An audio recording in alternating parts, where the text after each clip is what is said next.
Welcome to the Paul Chandler Show, everyone. I'm your host, Paul Chandler. In tonight's episode, we're going to be talking about the 2021 CPT book, highlighting and or tabbing. So just because I've never mentioned it before, I am probably the world's biggest anti-tabber. I just don't like to tab my coding books.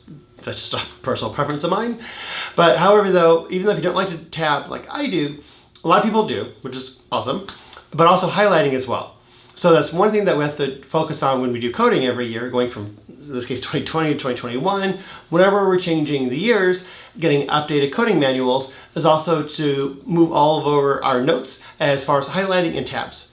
So in tonight's episode, I'll be showing you videos of my 2021 CPT book. And I'll be showing you some basically some before and after pages. Before pages of, hey, it's completely blank, as in no highlighting already done. The text is already there, but no highlighting or notes already done.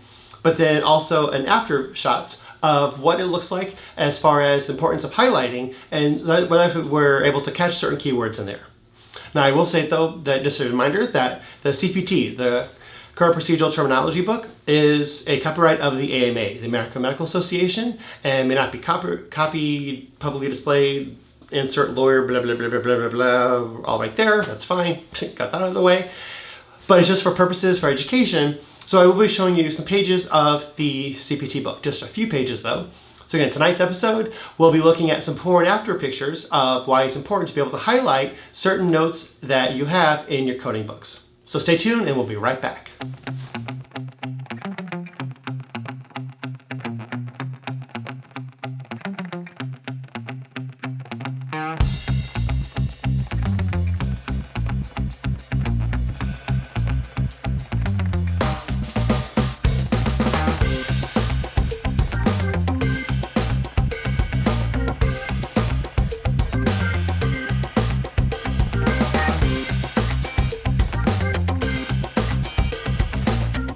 Welcome back, everyone. So in today's episode of the show, we're going to look at how you can tab and certain highlights you want to make in your 2021 CPT book.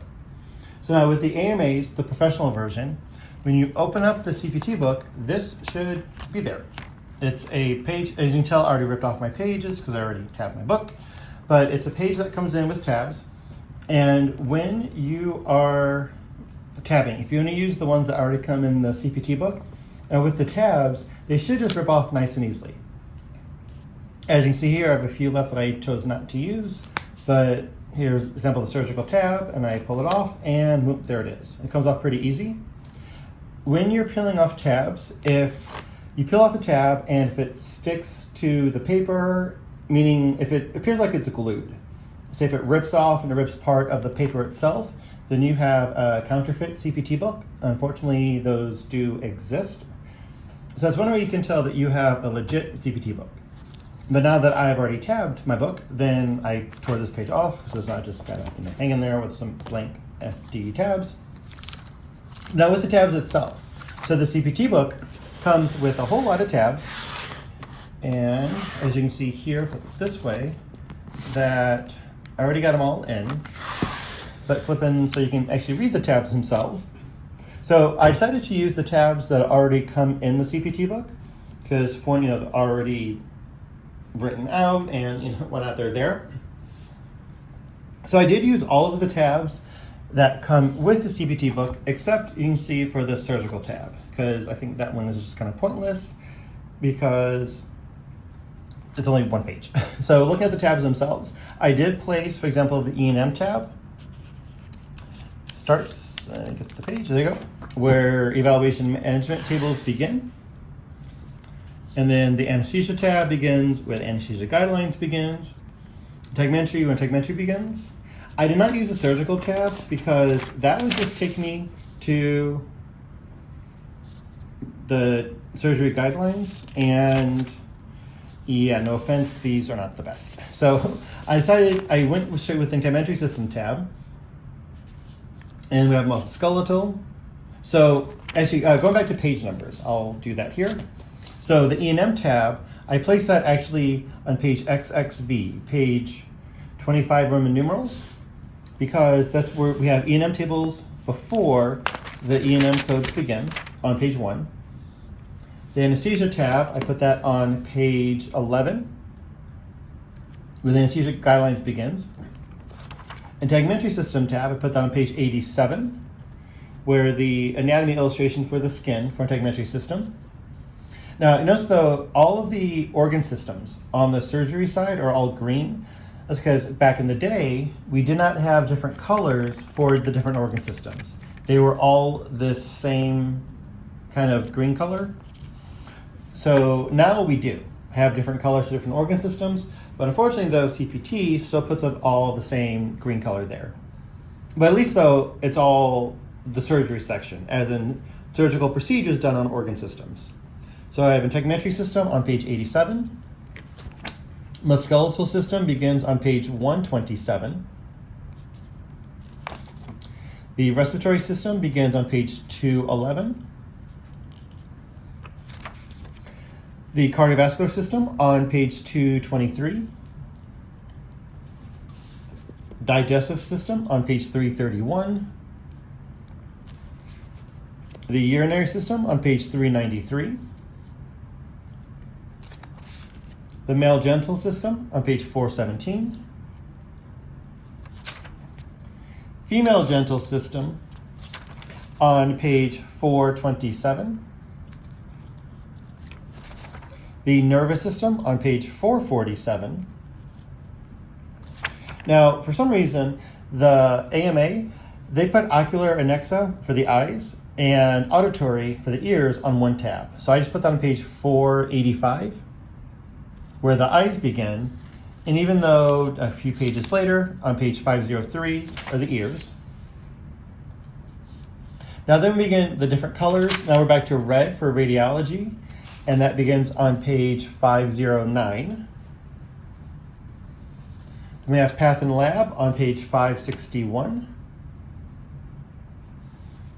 Now with the medicine section, they have a whole lot of freaking tabs here, as you can see. So I put the MED, the med, from the medicine tab on page 691, where the medicine section begins. However, though, they do have green tabs for common additional, I guess, subcategories, if you will, in the medicine section. So the vaccine tab I put on page 699, even though they begin on page 698 here with the immunization administration codes for the vaccines. But that way I have all the tabs on the right side of the page, so when the book is closed, they're all visible there. So page 699 is where I tabbed vaccines, even though they begin on the left side on page 698. The psychiatry tab, but on page 703. Dialysis on page 709. Gastro for gastroenterology on page 711. Ophthalmology tab on page 713. Pulmonary, I put the tab on page 759, even though you can see here on page 758 on the right side where it begins. But again, so I can have all my tabs on the right side facing up. I put pulmonary on page 759. Allergy, I put the tab on page 763, even though the section itself begins on page 762 on the right side. But so all my tabs are facing up on the right. So I have allergy on page 763. Now, endocrine and neuro, both those tabs are on page 765. Since for the medicine section, we have the endocrinology codes on page 764 on the left side facing page. And then the neurology and neuromuscular procedures on the right side on page 765. So here I have both tabs, the endocrine and neuro. And then page 791, I have the health BHAV, the tab for the health, behavioral assessment and intervention on page 791.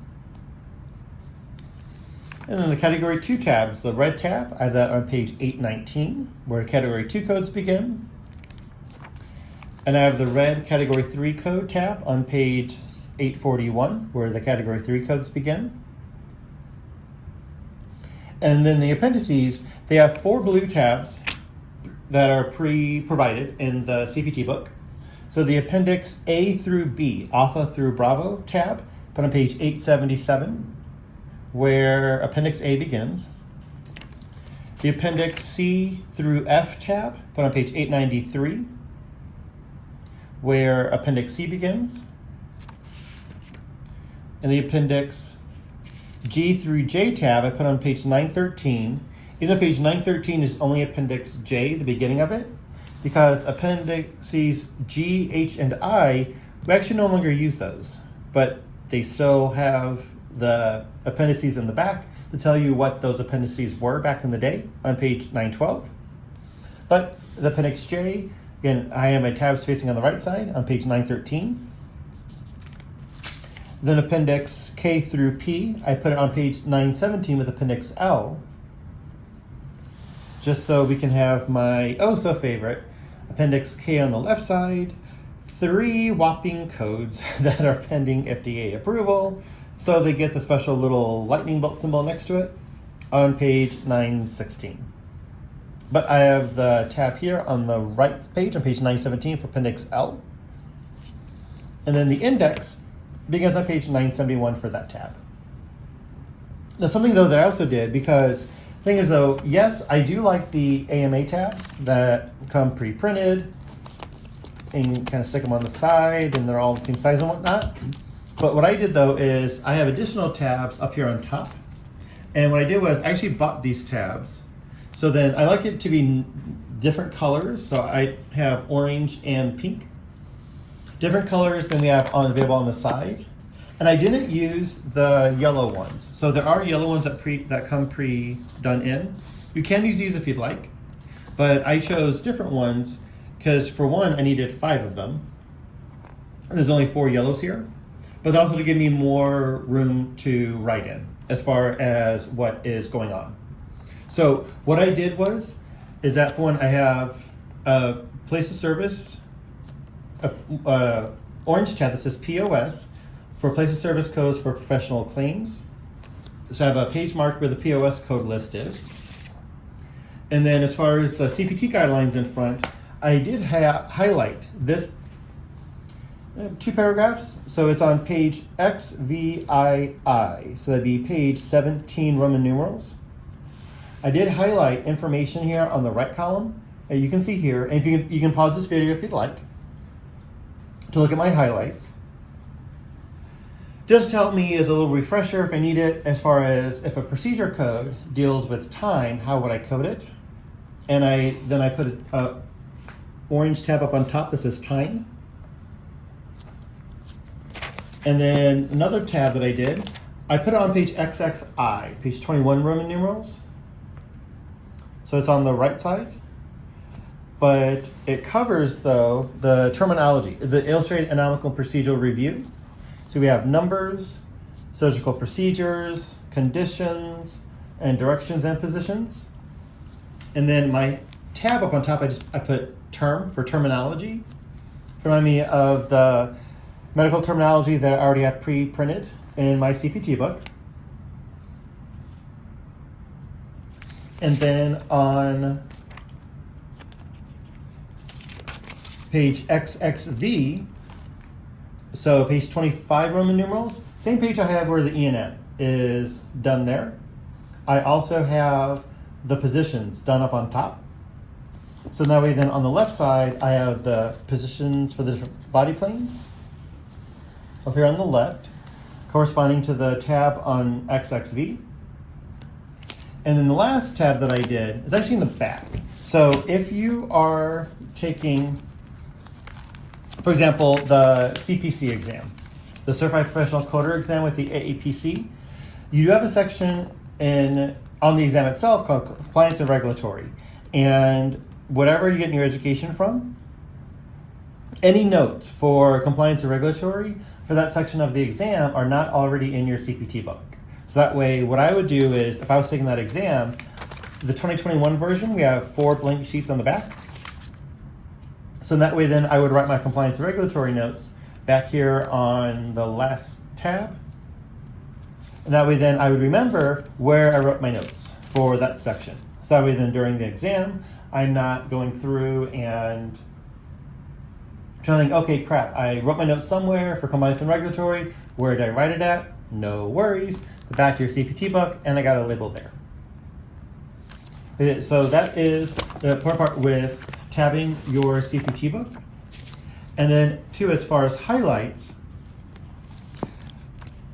something that I always recommend doing as far as highlights. For example, the integrity system section. Whenever we have a big section that has a parent code and a lot of kid codes, then what I like to do, for example, is highlight the parent code number, and I'll highlight the parent code number in orange, as you can see here. And then with the parent codes, then I look at what's the difference with those three parent codes. Because in this case, this is all the excision of the benign lesion section. And you see, and I do have a paragraph down here at the bottom highlighted for notes. But then what I do though is have the parent code highlighted, and I highlight the difference with the parent codes. So then that way then, so let's say for example, if I'm looking at code 11444, then if I'm scrolling back, because you can see that's a kid code, it begins with a lowercase letter. When I'm scrolling back, I won't skip 11440 and accidentally go to, for example, 11420. So if I'm at 11444, to me highlighting the parent code number, and I do that in orange, that's like a stop sign. So I'm at a kid code, I scroll back until I see the orange. That tells me that that is the parent code. So I'm at 11444, I scroll back and I stop. And then I can link the correct parent code, in this case 11440 to 11444. And I can tell that my locations in this case are face, ears, eyelids, nose, lips, mucous membrane. Instead of accidentally scrolling back too far, and I say maybe going to 11420 and ending up at scalp, neck, hands, feet, genitalia. So that's the highlighting tip there. So I do hope that you enjoyed this video on a recommendation on how to tab your CPT book, whether it be ones that are already there or adding some on your top as well and certain highlights. And good luck on tabbing and highlighting your own book for 2021. Welcome back, everyone. Hope that you learned at least a little bit of information on why it's important to highlight. And if you like to tab your book, again, that's fine. I'm not going to fly across the country, rip out your tabs. But again, I just like to do it personally. But still though, tabbing can be beneficial to many people, as well as highlighting. Now, there's one thing though, that it is a time investment, no matter if you're highlighting your CPT book for the first time, or if you're taking your in this case, for example, 2020 highlights and converting them into your 2021 CPT book. Just going code by code, page by page, to make sure that you're also checking out any of the new codes, deleted codes, and revised codes, as well as the new guidelines, deleted guidelines, and revised guidelines. But again, thank you for watching the episode of the Paul Chandler Show, where we looked at the importance of highlighting your CPT book, if you like it, tabbing it as well, and have an awesome rest of your night.